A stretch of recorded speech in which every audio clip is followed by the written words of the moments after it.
जय माँ काली, आयो गोरखाली। ये नारा है भारत ही नहीं, दुनिया की सबसे बहादुर गोरखा रेजिमेंट का। ये साल था 1971 का। भारत और पाकिस्तान के बीच घमासान युद्ध चल रहा था। उस वक्त इयान 5 गोरखा राइफल के 4 बटालियन में थे। पाकिस्तान के साथ हो रही लड़ाई में सबसे पहले भेजी गई सेना की टुकड़ियों में एक टुकड़ी गोरखा रेजिमेंट की भी थी।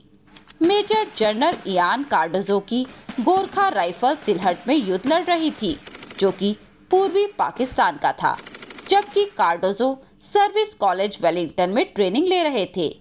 युद्ध के दौरान जब पाकिस्तानी सेना से लड़ते हुए उनके एक अफसर शहीद हो गए, तब उनकी जगह लेने के लिए इयान कार्डोजो को जंग में भेजा गया।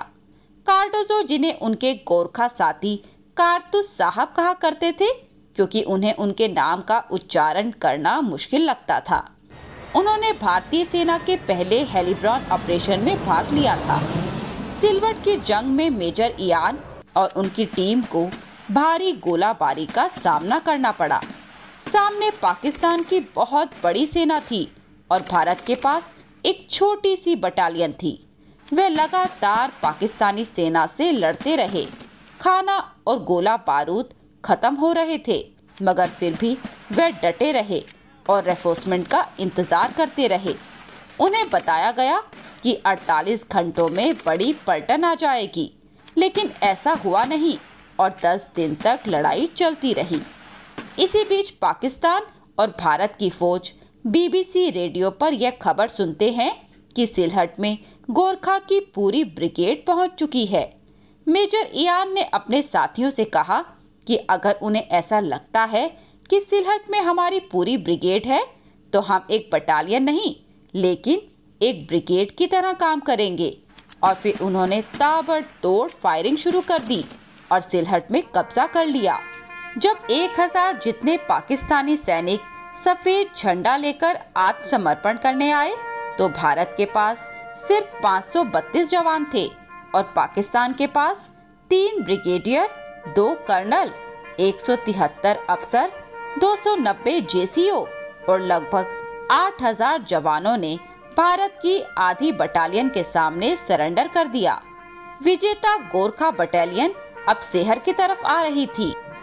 तभी मेजर इयान का पैर बारूदी सुरंग पर पड़ा। एक जोरदार धमाका हुआ और इयान बहुत दूर जाकर गिर गए। उनका पूरा शरीर लहूलुहान हो चुका था। उनका एक पैर पूरी तरह से जख्मी था। इसके बाद तुरंत ही सेना इयान को अपने कैंप तक लेकर गई, लेकिन कैंप में उनका इलाज करने के लिए कोई डॉक्टर नहीं था। भारतीय सेना की ओर से मदद में अभी वक्त था। हर किसी को डर था कि कहीं इयान की मौत ना हो जाए।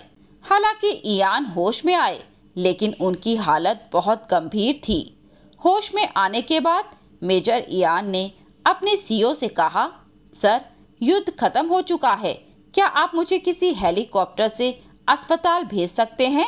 लेकिन सीओ साहब ने कहा कि अभी कोई हेलीकॉप्टर नहीं है, मैं कोशिश कर रहा हूँ। मेजर इयान ने देखा कि अब उनका जख्म सड़ने लगा है। पैर देखकर मेजर समझ चुके थे कि अब पैर नहीं बच सकता। तभी वहां मौजूद डॉक्टर को मेजर ने कहा, डॉक्टर, मेरा पैर काट दीजिए।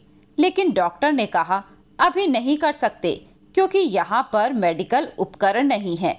तभी मेजर इयान ने अपने साथी से पूछा कि मेरी खुकरी कहाँ है। उनका साथी खुकरी लेकर आया।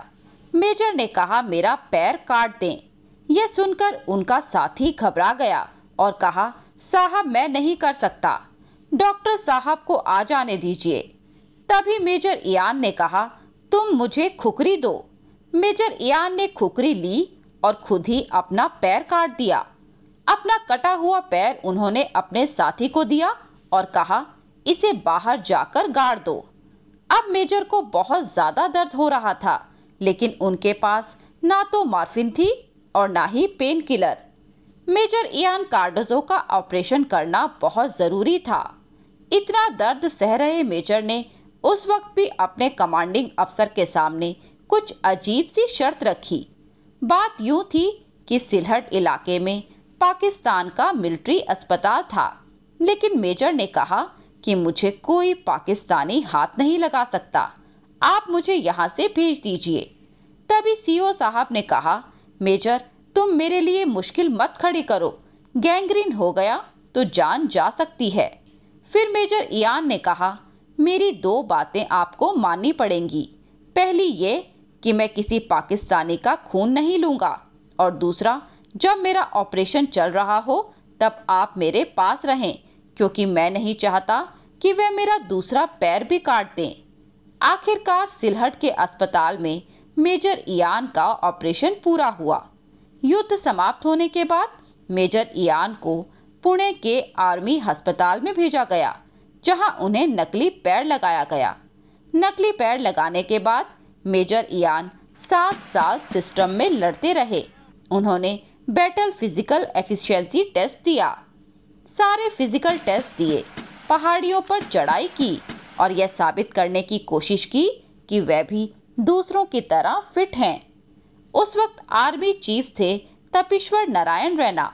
उन्होंने मेजर इयान को लद्दाख बुलाया, जहां मेजर इयान की फिटनेस देखने के बाद उन्होंने मेजर को एक बटालियन दे दी। सेना के वरिष्ठ अधिकारियों की हर परीक्षा में पास होने के बाद इयान कार्डोजो को न सिर्फ एक बटालियन की बल्कि एक ब्रिगेड की कमान सौंप दी गई और वह एक जनरल अफसर के रूप में रिटायर हुए। मेजर जनरल इयान कार्डोजो को अपनी बहादुरी के लिए अति विशिष्ट सेवा मेडल, सेना मेडल से सम्मानित किया गया। इयान कार्डोजो का जन्म 1937 में बॉम्बे में हुआ था। उन्होंने सेंट जेवियर्स कॉलेज से मुंबई से शिक्षा प्राप्त की।